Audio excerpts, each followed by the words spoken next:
nous parlerons du siège israélien de l'hôpital Al-Shifa à Gaza et de ce que disent les lois de la guerre à ce sujet. Les forces de défense israéliennes, qui sont entrées dans la bande de Gaza depuis fin octobre, ont annoncé que l'hôpital Al-Shifa avait été complètement encerclé et isolé. Selon les Israéliens, le Hamas cachera la plupart de ses entrepôts d'armes et de munitions à l'intérieur et en dessous de cet hôpital, et y installera ses principaux centres de commandement et de communication. L'hôpital Al-Shifa est l'un des plus grands hôpitaux de Gaza et accueille des milliers de civils chaque jour, créant une situation assez difficile pour les Israéliens. La question est la suivante. Faut-il attaquer pour détruire les centres de commandement et les dépôts de munitions, mettant en danger les civils utilisés par le Hamas comme boucliers humains, ou continuer le siège, mettant en danger les civils piégés dans la zone? Pour répondre à ces questions, nous devons revenir aux lois de la guerre. Cela peut sembler étrange, mais la guerre a aussi des lois et des codes de conduite qui doivent être suivis, et l'ensemble de lois le plus largement acceptées à cet égard sont les conventions de Genève. La première convention de Genève a été adoptée sur le traitement des soldats blessés sur le champ de bataille. Cette convention était une réponse à l'absence de règles pour traiter les blessés de combat. Par exemple, pendant les guerres napoléoniennes, les soldats blessés sur le champ de bataille recevaient souvent peu ou pas d'attention, considérés comme un fardeau supplémentaire entravant le progrès de l'armée et des soins médicaux. Les fournitures médicales étaient principalement fournies aux officiers. Avec la première convention de Genève, les armées des États signataires étaient légalement tenues de traiter les blessés, tant les leurs que ceux de l'ennemi. La convention a été élargie pour s'appliquer aux soldats malades, pas seulement aux blessés, mais aussi aux naufragés dérivant en mer.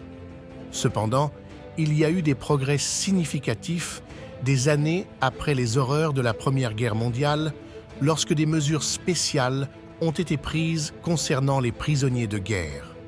Cela a complété les conventions de la Haye, qui ont été le premier pas vers la régulation du traitement des prisonniers de guerre. Enfin, 4 ans après les horreurs de la Seconde Guerre mondiale, le 4e Convention de Genève a été signée, se concentrant pour la première fois sur la protection des civils.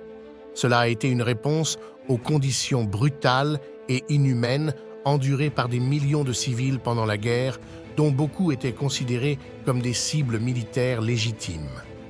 De nombreux articles de la 4e Convention de Genève traitent des hôpitaux civils, décrivant comment ils sont étiquetés et ce qu'ils peuvent ou non contenir.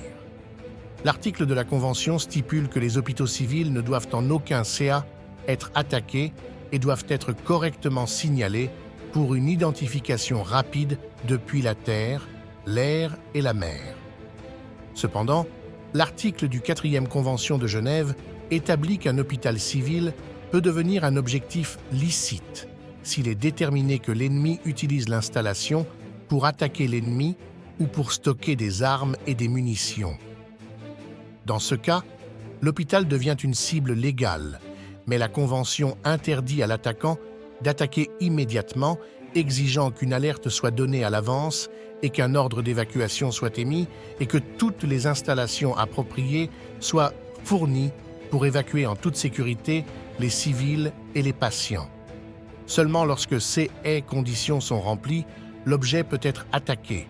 Cela nous amène à la question de l'hôpital Al-Shifa dans la bande de Gaza, qui, comme mentionné précédemment, les Israéliens croient qu'il sert de dépôt d'armes et de munitions, ainsi que de principal centre de commandement et de communication du Hamas dans la bande de Gaza. Les Israéliens ont publié des vidéos qu'ils pensent confirmer ces accusations, mais cela ne peut être confirmé raisonnablement. Bien qu'un ordre d'évacuation ait été émis, la partie israélienne n'a pas encore émis d'ordre ni de calendrier définitif. Cependant, selon des déclarations récentes, il semble probable que tôt ou tard, les forces israéliennes se rendent à ces endroits pour détruire ce qu'elles considèrent comme le principal centre de commandement du Hamas dans la bande de Gaza.